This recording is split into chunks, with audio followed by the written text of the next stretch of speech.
Interim રિસ્પોન્સનો મુખ્ય હેતુ એ છે કે અત્યારે ઉનાળાનો સમય છે અને લોકોને પીવાના પાણીમાં હાલાકી ન ભોગવવી પડે, અને લોકો દ્વારા જે ફરિયાદ કરવામાં આવેલી હોય તે ફરિયાદનો તાત્કાલિક લોકોને પ્રતિસાદ મળે અને લોકોની પીવાના પાણીની સમસ્યાનો તાત્કાલિક ધોરણે નિકાલ આવે, અને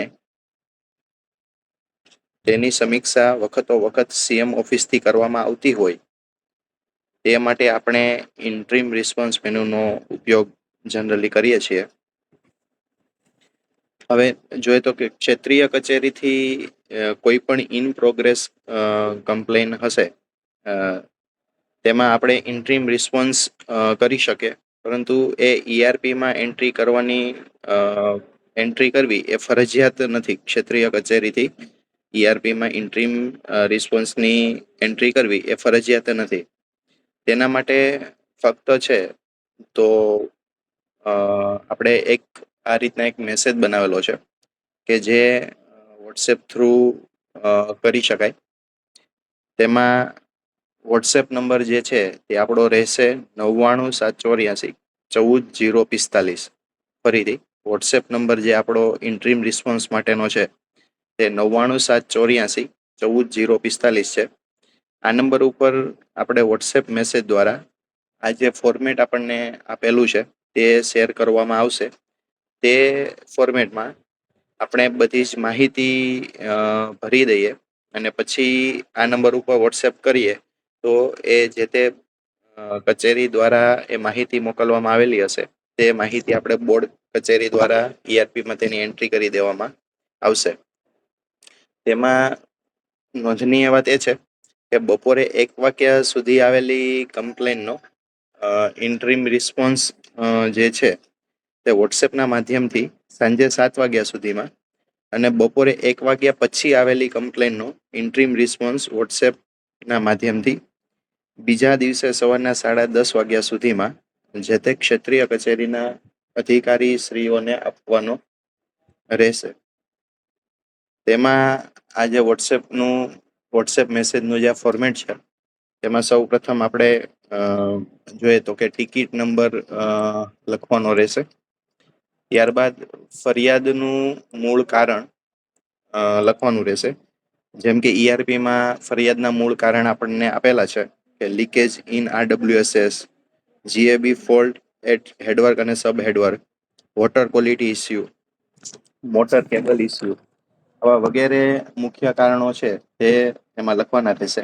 એમાં ડિટેલમાં આપણે એ પણ લખી શકીએ જેમ કે મુખ્ય સોર્સથી હેડવર્ક સુધીની પાઇપલાઇનમાં લીકેજ હોય, અથવા તો હેડવર્કથી સબ હેડવર્ક સુધીની પાઇપલાઇનમાં લીકેજ હોય, અથવા તો જૂથ યોજનાની પાઇપલાઇનમાં લીકેજ હોય, અથવા તો હેડવર્ક સબ હેડવર્કની મશીનરી કે કેબલમાં ફોલ્ટ હોય, કે પછી સોર્સમાં પાણી ખાલી થઈ જવાથી અથવા તો ઓછું થઈ જવાથી કમ્પ્લેન આવી હોય, તો આવું આપણો મુખ્ય કારણમાં ફરિયાદનું મુખ્ય કારણમાં આવી રીતના ડિટેલમાં પણ આપણે લખી શકીએ.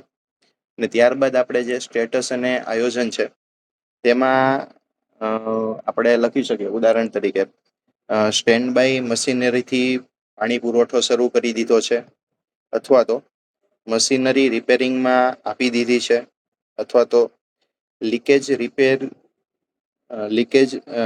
લીકેજની રિપેરની જે ટીમ છે તે સાઇટ ઉપર કામ કરે છે, અથવા તો લીકેજ રિપેરિંગ માટે ટીમ નીકળી ગઈ છે. આવા વગેરે જે આપણું આયોજન હોય તે આપણે ટૂંકમાં અહીંયા લખી શકીએ. ને પછી આંતરિક અને જૂથ યોજના, તો એ પણ આપણે લખી શકીએ કે એ જૂથ યોજનાની કમ્પ્લેન છે કે આંતરિક વિતરણની કમ્પ્લેન છે. અહીંયા ખાસ વાત એ છે કે આપણે ખાલી ફક્ત આ જે નંબર આપેલો છે તે નંબર ઉપર આપણે વોટ્સએપમાં આ જે ફોર્મેટમાં મેસેજ, આ ફોર્મેટ પણ મળી જશે. આ ફોર્મેટમાં બધી જ ડિટેલ અપડેટ કરી અને મેસેજ કરી દેશું એટલે અહીંયાથી બોર્ડ કચેરીથી તેની ઈઆરપીમાં એન્ટ્રી કરી દેવામાં આવશે. જે તે ક્ષેત્રીય કચેરીમાંથી આ ઈઆરપીમાં એન્ટ્રી કરવી એ ફરજિયાત નથી.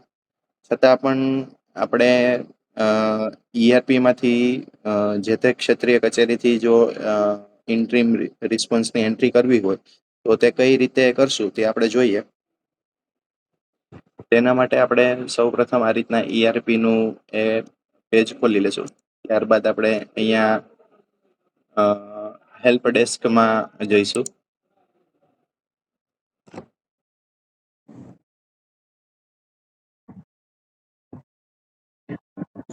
અને ERP માં આપણે ઇન્ટ્રીમ રિસ્પોન્સ આપવો ફરજિયાત નથી ક્ષેત્રીય કચેરીથી, પણ છતાં પણ જો આપણે કરીએ તો અહીંયા મેનુમાંથી જઈ અને હેલ્પ ડેસ્ક મેનુમાં જ્યારે આપણે જઈએ ત્યારે ઓટોમેટિક સિટીઝન કમ્પ્લેન અહીંયા ખુલે છે. એમાં જે ઇન પ્રોગ્રેસ કોઈ પણ આપણી ટિકિટ હશે તેની અંદર આપણે ઇન્ટ્રીમ રિસ્પોન્સ આપી શકીએ. તેના માટે અહીંયા ઇન્ટ્રીમ રિસ્પોન્સનું એક મેનુ આપેલું છે. તેના ઉપર આપણે જ્યારે ક્લિક કરીએ ત્યારે આ રીતનું એક ડ્રોપડાઉન ખુલશે. એમાં અહીંયા આપણો ઇન્ટ્રીમ રિસ્પોન્સ લખવાનો છે, જે આપણો ફાઇનલ રિઝોલ્વ આન્સર નહીં હોય. જે આપણે કમ્પ્લેન આવી ત્યારે તાત્કાલિક જે આપણે રિસ્પોન્સ આપશું ઇન્ટ્રીમ રિસ્પોન્સ, તે અહીંયા લખવાનો થાય છે. બીજું આપણું ઇન્ટ્રીમ એરિયા ટાઈપ,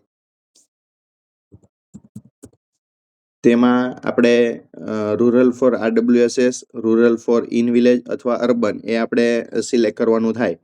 એટલે RWSS માં જો હોય તો તેમાં આવશે. ગામની અંદર આંતરિક વિતરણની સમસ્યા હશે તો રૂરલ ફોર ઇન વિલેજ અથવા તો અર્બન, એટલે એ પ્રમાણે આવશે. અને ત્યાર પછી આપણું તેના રૂટ કોઝ આવશે. લીકેજ છે, GBCU છે, તો સંલગ્ન આપણે રૂટ કોઝ સિલેક્ટ કરી અને અહીંયા જે અપલોડ ફાઇલ લખેલું છે તો તેમાં આપણે ફરજિયાતપણે અપલોડ કરવું એ જરૂરિયાત નથી. આ ઓપ્શનલ છે, આપણે કરવું હોય તો કરી શકીએ. કોઈ પણ સાઇટ વિઝિટનો ફોટોગ્રાફ્સ જે હોય તે કરી શકીએ.